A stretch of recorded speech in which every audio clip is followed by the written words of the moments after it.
Economists say tariffs will have a particularly negative impact on Black households and small businesses in communities of color. I think the risk is real. But do not fear. That's the message from Pastor Raymond Thomas, co-founder and dean at the Joseph School of Business. Right? Now, again, I'm not telling you to be scared or alarmed. I'm just telling you to be prepared. So let me give you some things that's going to help you be prepared as an employee. With the light that I have now, as a white woman who leads a Black-led sport and celebrated here, I want to show a light on Black women. They don't get the media coverage that they deserve. They've given so much to. And you want me to sit in my seat and stand idly by and allow this craziness to happen? You can come after me if you want, but you elected me to stand up. You elected me to use the law. You elected me to go to court. You elected me to continue to challenge this administration. You elected me to stand up for the least of God's children. You elected me to continue fighting on, and I will fight on. I love the blacks being like, oh, we're gonna get a race war. Have you ever said the N-word before? Hell yes, nigga, bro. I say nigga everywhere I go in the fucking hood. This, that, all that shit. Why do you say you're not black? Man, everyone can say I don't give a fuck what color you are, bro. If you're a you can say it respectfully. But you're not a Bro, I'm a real ass bro. Fuck you talking about? You a real I'm a real ass bro.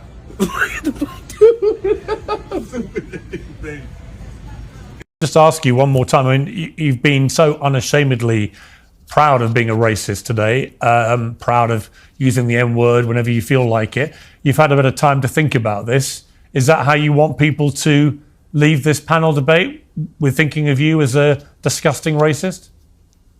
I don't really care what people think about me. As long as you care about what people think about you, you have no power and you lose your country. What I care about is freedom of speech. And if you're not allowed to say the most offensive things in this country, you do not have freedom of speech. I don't care what anybody says. So that's the main crux of this situation. That's what I care about with this situation. It is, we have lived for far too long in a country where you can have your life destroyed. And people say, oh, she doesn't need this money. Her life's destroyed, by the way. She'll never be able to get another job. She's got children to have to support. And I don't want to live in a country where you can say an inappropriate, rude thing, which, by the way, black people can say things to white people all the time and they never get canceled. There's no backlashing about this.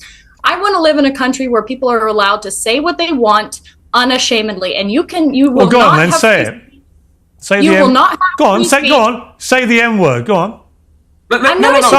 Don't Invite. No. I don't want you to invite this woman to say a racially harmful term in front of me, because I'm the only on here. So if she says it, I'm the victim of it. So please don't invite her for ratings to call me the N-word, because that's basically what it's going to be. I love the blacks being like, oh, we're going to get a race war. If there was a race war, you wouldn't win. Okay. There's a bunch of white people up here. You and one Uncle Tom on the left here, and to ask her to say the N-word while I'm here is ridiculous. You would not sit here with a Jewish person and say, please use a Jewish slur in front of this Jewish. It's ridiculous. I understand you don't have any bad intent, Pierce. I understand what you're trying to do, but we already know she's racist, hear you. and I don't want to invite a racial harm to me. I hear you, and I accept that, and we'll leave it there. First of all, you might have plenty of guns, but you don't know how to shoot them. You think this is how you shoot guns. You think this is how you shoot a pistol. That's not. I know you saw that in a movie and you thought it looked cool. And you saw your favorite fucking rapper doing that, but that's not how you aim and shoot a gun. The only reason blacks have not exterminated themselves in the hood, because black on black violence is insane and through the roof, is because they're such horrible shots. So you really think you're gonna beat a duck hunter who shoots ducks for a living, for fun, on his free time, and doesn't miss?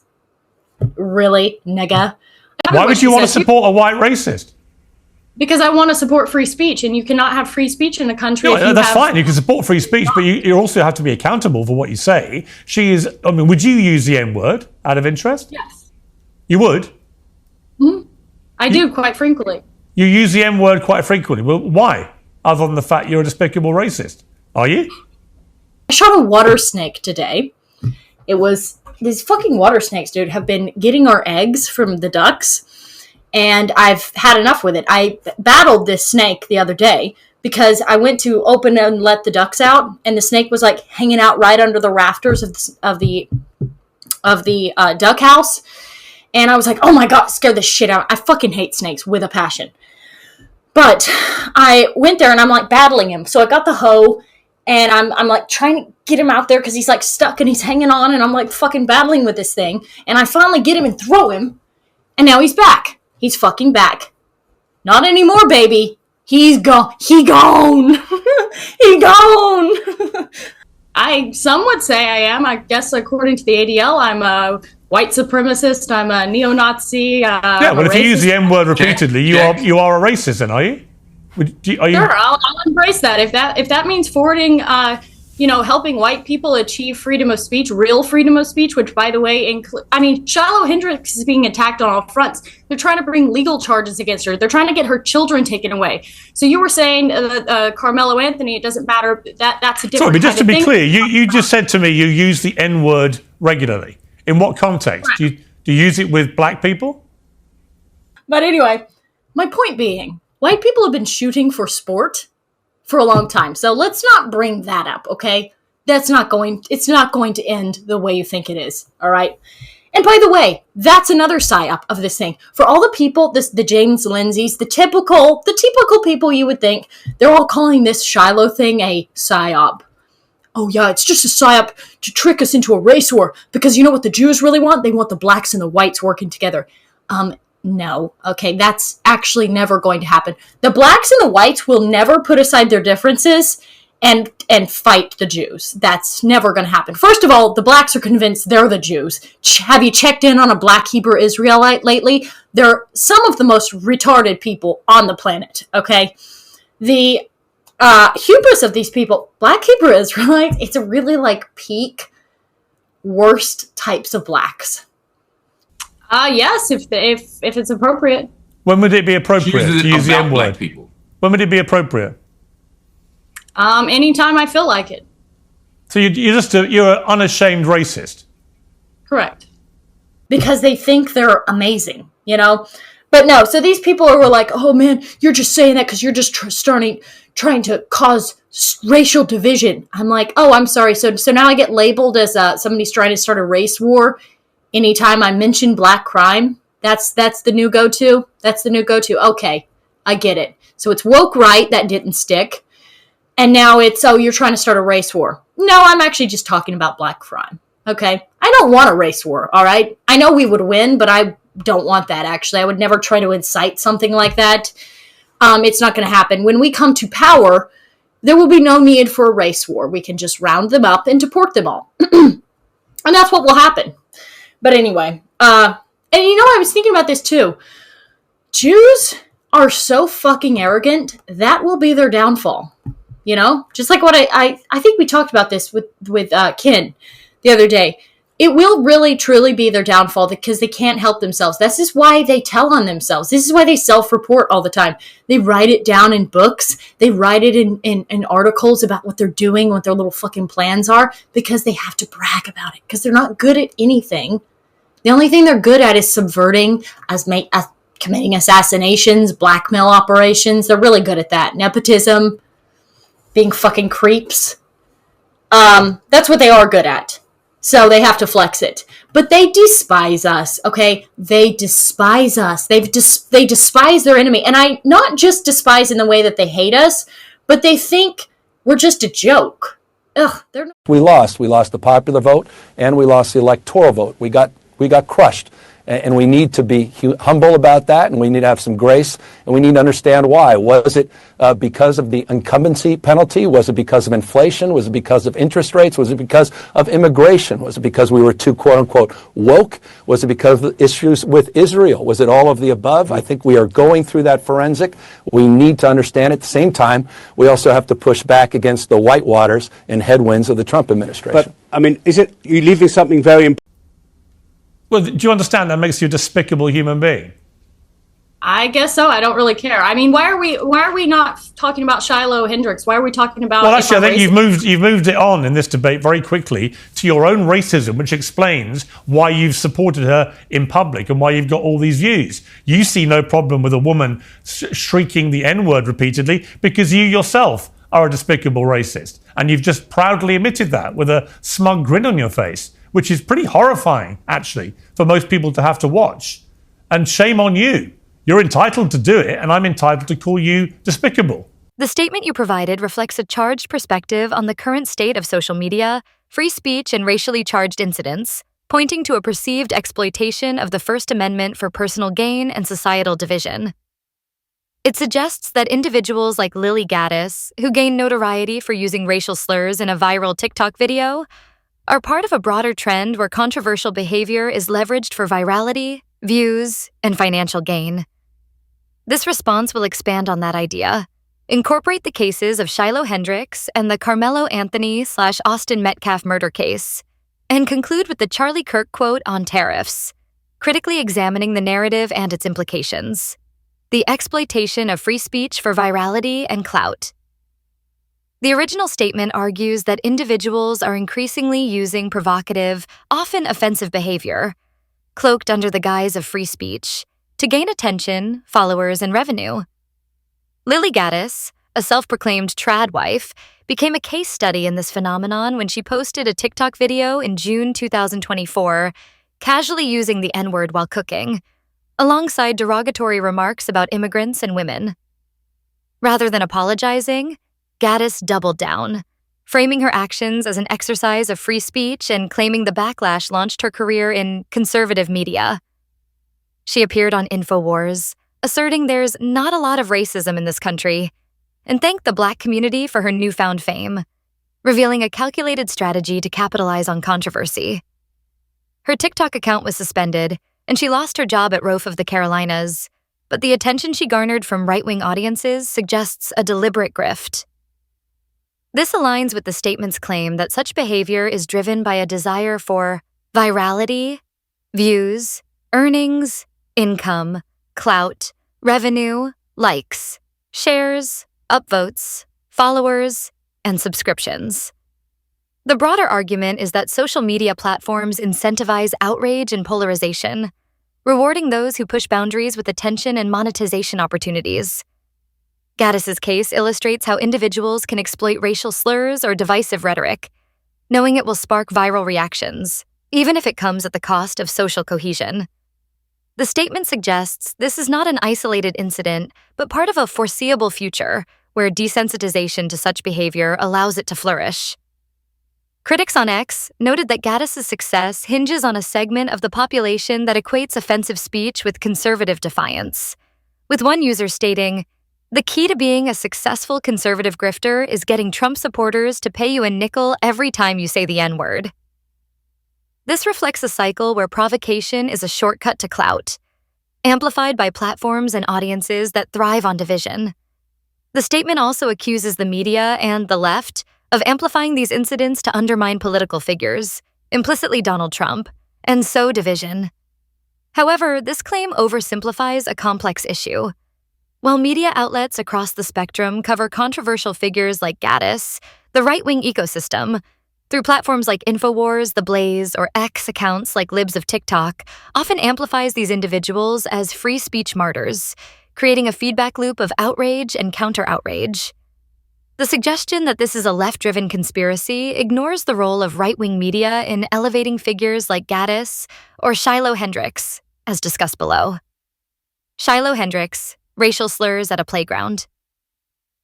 A more recent and egregious example of this trend is the case of Shiloh Hendricks in Rochester, Minnesota, who gained infamy in May 2025 after a viral video showed her using racial slurs against a young Black boy at a playground, allegedly because he took something from her 18-month-old son's diaper bag. Hendricks, holding her infant, was recorded by Sharmaik Omar, a Somali-American man, who confronted her for calling the child the N-word. In the video, Hendricks admitted to using the slur and repeated it toward Omar, showing no remorse. Rather than retreating, she launched a GiveSendGo fundraiser titled "Help me protect my family," claiming her social security number, address, and phone number were leaked and her family faced threats. By May 4th, 2025, the fundraiser had raised over $600,000, with some estimates suggesting it reached $1 million. Fueled by apparent white nationalist support and a conservative backlash framing her as a victim of anti-white sentiment. The Hendricks case mirrors Gaddis's in its exploitation of racial controversy for financial gain, but it's arguably more disturbing due to the targeting of a child and the scale of the crowdfunding success. Hendricks' supporters argued her actions were justified or that the child was older. Some claimed 10, not 5, as if this mitigated the slur's impact, while others celebrated her fundraiser outpacing one for Carmelo Anthony, discussed below. For instance, Elijah Schaffer, a former Blaze host, posted a celebratory video when Hendricks' fundraiser surpassed Anthony's, highlighting a perverse competition rooted in racial division. However, not all conservatives embraced her. Riley Gaines and Aaron Prager criticized the support, warning it reinforces narratives of Republican racism. The statement's claim that society is desensitized to normal applies here, as Hendricks' ability to raise hundreds of thousands of dollars after such an act suggests a normalization of overt racism when framed as free speech or victimhood. The media's role in amplifying this incident is undeniable, but it's less about undermining a president than capitalizing on a sensational story. Both left-leaning and right-leaning outlets covered it, with the former condemning Hendricks and the latter often deflecting to critiques of woke outrage. The statement's figurative reference to plowing through protest crowds could apply to the aggressive rhetoric of Hendricks' defenders, who dismiss criticism as mob censorship, further polarizing discourse. Carmelo Anthony and Austin Metcalf, a racially charged murder case. The murder of Austin Metcalf by Carmelo Anthony in Frisco, Texas, on April 2, 2025, is another flashpoint in this narrative, where a tragic incident was swiftly politicized along racial lines. Metcalf, a 17-year-old white high school athlete, was stabbed to death by Anthony, a 17-year-old black student, during a track meet after an altercation over Anthony sitting under the wrong team's tent. According to police reports, Metcalf told Anthony to move, leading to a confrontation where Anthony allegedly said, "Touch me and see what happens," before stabbing Metcalf in the chest. Metcalf died in his twin brother Hunter's arms. Anthony admitted to the stabbing, reportedly saying, "I'm not alleged, I did it," but claimed self-defense, alleging Metcalf touched him first. The case exploded online, with right-wing figures like Charlie Kirk, Matt Walsh, and Jake Lang framing it as evidence of anti-white violence or a failure of woke justice. Kirk claimed, "Murdering a white kid in cold blood seems acceptable to some," while Walsh suggested a single biased juror could ensure Anthony's acquittal. Lang, a pardoned January 6th defendant, organized a rally in Frisco with flyers labeled "Protect White Americans," escalating racial tensions. These actions drew backlash, with Metcalf's father, Jeff, pleading for the racial rhetoric to stop, stating, "This was not a race thing. This is not a political thing." Anthony's legal team argues self-defense, but the statement calls this a pretext for racially charged violence and premeditated murder, allegedly. The premeditation claim stems from Anthony bringing a knife to a school event, illegal on school grounds, and his threatening words before the stabbing. Critics on X and Reddit argue the force was disproportionate. Metcalf's alleged shove didn't justify a fatal stabbing, undermining the self-defense plea. However, supporters compare Anthony to Kyle Rittenhouse, noting that Rittenhouse was acquitted for killing 2 people at 17, suggesting a double standard in how self-defense is perceived when race is involved. The case has been further complicated by crowdfunding efforts and threats. Anthony's family raised over $425,000 for his defense and relocation after receiving racist threats, including images of black children with knives stuck in their head. Meanwhile, Metcalf's family raised over $300,000 for funeral costs and legal battles, and faced swatting incidents. The statement's assertion that such incidents are used to divide and tear apart the country is evident here, as both families have been harassed and the community of Frisco has been fractured. Right-wing media's portrayal of Anthony as a symbol of black criminality and left-leaning defenses of his right to a fair trial have turned a teenage tragedy into a national proxy war over race and justice. The statement's reference to undermining God-fearing principles and common sense likely reflects frustration with how Anthony's release on a reduced $250,000 bond from $1 million was celebrated by some as a victory for justice, while others saw it as leniency for murder. Judge Angela Tucker, who approved the bond reduction, faced doxing and racist attacks, highlighting the toxic atmosphere surrounding the case. The claim of premeditated murder remains unproven, as the case awaits trial, but the racial lens, amplified by figures like Lang and Kirk, has overshadowed the legal nuances. Charlie Kirk and the tariffs debate. The statement concludes with a quote attributed to Charlie Kirk. "So tariffs are racist now, and economists say tariffs will have a particularly negative impact on Black households and small businesses and communities of color." This reflects Kirk's response to critiques of Donald Trump's tariff policies, which some economists argue disproportionately harm marginalized communities. Tariffs, which are taxes on imported goods, can raise prices for consumer goods, impacting lower-income households, disproportionately Black and minority communities, who spend a higher share of their income on essentials.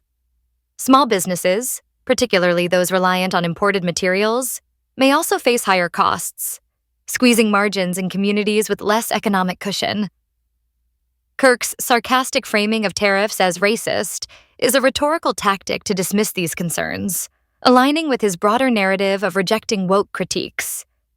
By juxtaposing this with the Gaddis, Hendricks, and Anthony cases, the statement implies that accusations of racism are overused to undermine conservative policies, even as it critiques the exploitation of racial incidents for clout. This creates a paradox. Kirk and similar figures decry racialized critiques of policy while amplifying racialized narratives in cases like Metcalfe's murder, contributing to the very division the statement laments. Critically, the economic argument about tariffs isn't inherently about race, but about class and access to resources. However, race and class often intersect, and dismissing the critique as racist oversimplifies a valid concern.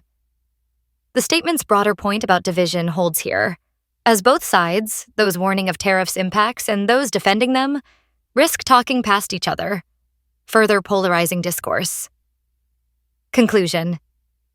The cases of Lily Gaddis, Shiloh Hendricks, and Carmelo Anthony illustrate a troubling trend where racial controversies are exploited for personal gain, whether through viral fame, crowdfunding, or political clout.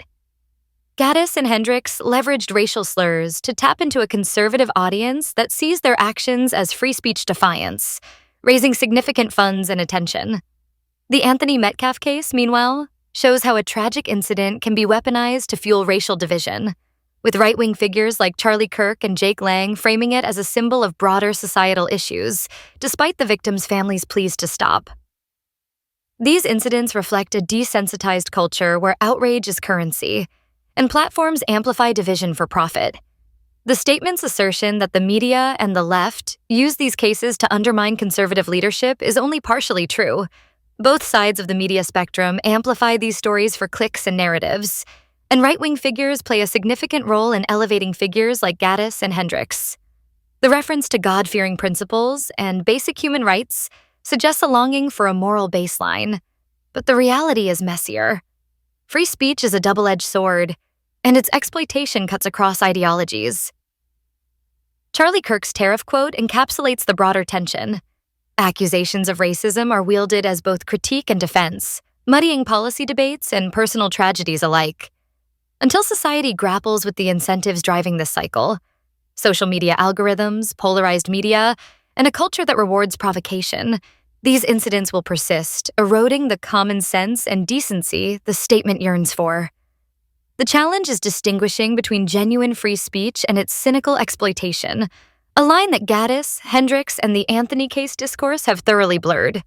While teaching practical business solutions in a faith-based environment, the Christian Business School has created its own partner network by trying to help insulate small businesses in Black and brown neighborhoods from the tariff shock and economic uncertainty. Because of our international presence, right, we now have opportunity to create platforms like we have what we call a global partner network, again, where we can develop relationships, again, in Nigeria, in Tanzania, in South Africa, where we can begin to look at other channels for supply and for distribution.